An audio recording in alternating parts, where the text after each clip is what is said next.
Hey bees, I'm Marie from Humblebee and Me, and today we are making what is quite possibly the most requested recipe of 2018, which is a sulfate-free mango shampoo bar. So when you're making a shampoo bar, it needs to be solid, and in order to be solid, it needs to be made mostly of solid ingredients.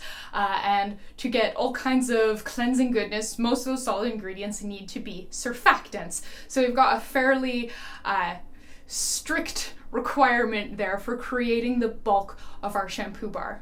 As a home crafter here in Canada, looking at the places that I shop, I can only buy 4 different solid surfactants. So I can get sodium cocoa isethionate, SCI, sodium cocoa sulfate, SCS, I can get Bio-Terge AS90, and I can get SLSA. That's pretty much it. Now, part of the point of this is that it's sulfate free, so that nixes SCS and leaves me with 3 solid surfactants that are going to have to form the bulk of the bar. I already knew I liked SCI in shampoo, so I knew that that was going to be a big part of it. So now I just needed to choose a secondary surfactant, something for sort of fluffier, more bodacious lather. I find that as lovely as SCI is, it's a pretty low creamy lather, and I want a little bit more like I did play with both SLSA and Bio-Terge AS90. I created versions that I really liked with both. The one that we're doing today uses Bio-Terge AS90, but I'm sure we will be doing one using SLSA in the near future as well. Once we have our surfactant blend, it's time to kind of mash that into a paste, make it as hard as possible, and then make it smell pretty and look pretty. The scent comes from this gorgeous mango natural fragrance oil from Essential Wholesale. With the base blend of the bars being mostly solid things, we don't have to include a ton of solid ingredients, but we have included some liquid in the form of Cocamidopropyl betaine so that we have an amphoteric surfactant to make the anionic ones a little bit more gentle. And so we are including some hardeners, some stearic acid, some tucuma butter, some cetyl alcohol, and just a titch of BTMS. One of the reasons I chose this bar out of all the different ones that I have been experimenting with to share with you now is how easy it is to make. We don't have to make a surfactant paste or anything. It's mostly cold process. We do have to melt the stearic acid and all that stuff, but when it comes to the surfactants, we can just mash that stuff together, which is great. Comes together really fast. Something I do recommend doing is letting your shampoo bars age. Kind of like soap, a lot like soap. The longer I find that you let them age, the longer they last once they get in your shower and get wet. So I would recommend letting this one age for around a week, but if you end up making a bigger batch and you have a couple bars, let the other ones continue to air out and you'll find that they last longer once you get them wet. If you want to learn more about the ingredients in this recipe, please go down to the description box below and click through to the blog. So there's a full blog post on this recipe as well with everything written out, links to places to buy all the ingredients, information on scaling, substitution, shelf life, lots of good stuff. But then there's also the Humblebee and Me encyclopedia, where you can read more about the different surfactants and the formats that they come in and all kinds of other interesting, useful stuff. So highly recommended click.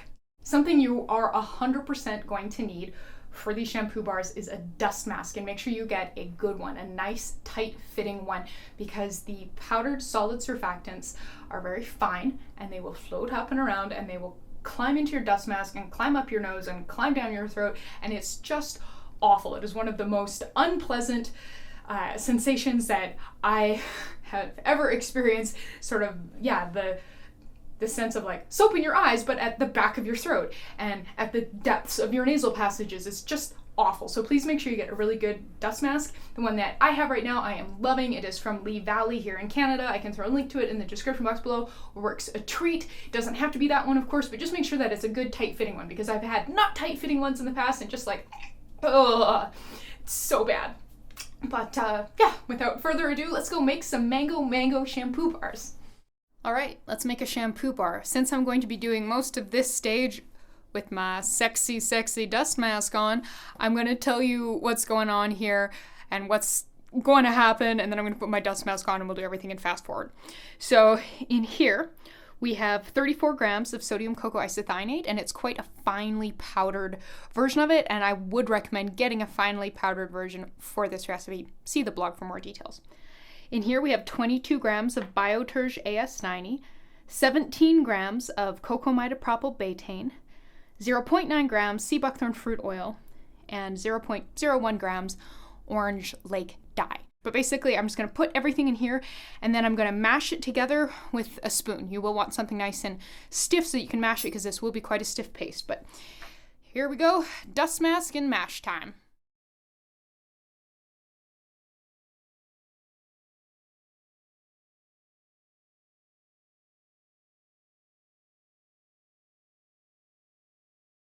Now that we have a nice stiff paste here, we don't have any surfactant dust floating around anymore, I have taken my dust mask off.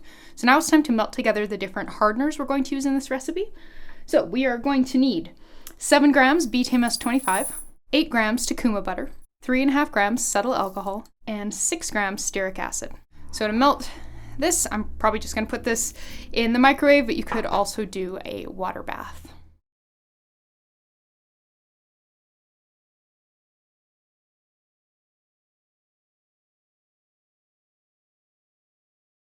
So once everything has melted through, as you can see, we're going to combine. I wanted to work fairly quickly because that mixture of hardeners hardens up real fast. Something I would recommend doing is giving your orange surfactant paste just a quick little hit in the microwave as well, like 5 to 10 seconds. I think I did about 8. And it just kind of helps it so that when you're adding the hot melted butters and stiffeners and stuff to it, that it's slightly warmer, so you know everything doesn't just kind of seize up on contact, and then that gives us a better chance to just get everything really thoroughly blended. And I also find it does soften up the surfactant paste a bit, so it gives you a little bit more time, just a little bit more movement, more workability, which is always nice. So you can see that's already starting to be quite well incorporated. I am wishing I had selected a longer handled spoon for this this endeavor. But once this cools down a little bit more, we are going to be adding our preservative and our fragrance and packing this into our mold.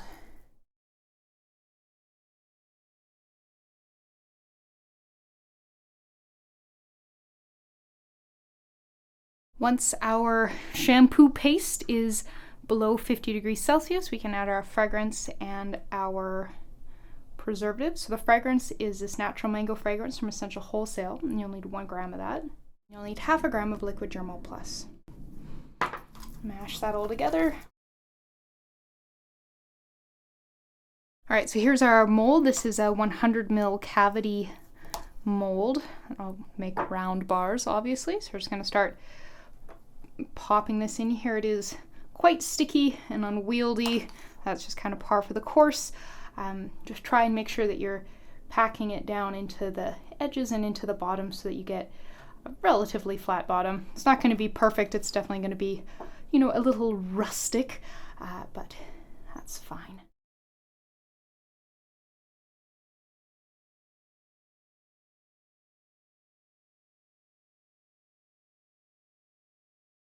This is a piece of parchment paper, and I'm popping that on top and pressing the bar down. And I'm going to freeze this for about 20 minutes. It's absolutely frigid outside. It's like minus 20 something degrees Celsius. So I'm just going to go put this on my porch, and I'll leave the parchment on there so that it doesn't get any snow in it. Okay, so it's been about 20 minutes outside. I think it's frozen solid. Can pop it out of our mold now. Make sure you're relatively gentle. There we go. Boom. Shampoo bar. All right, so now we're going to leave that to dry out, to age a bit. Just like soap, you can use it pretty quickly within a day or so, but I find that the longer you let them age, the longer they last once they get wet. So I'd recommend leaving it for at least a week if you can help yourself. And there you go. You just made a Mango sulfate-free shampoo bar. Thank you so much for watching. Please subscribe, and please remember to go down to the description box below this video and click through to find this recipe on my blog, where you'll find a lot more information about the ingredients we've used, why we've used them, what they do, what you can replace them with, where you can buy them, and a whole lot more. So thanks so much, and I'll see you next time.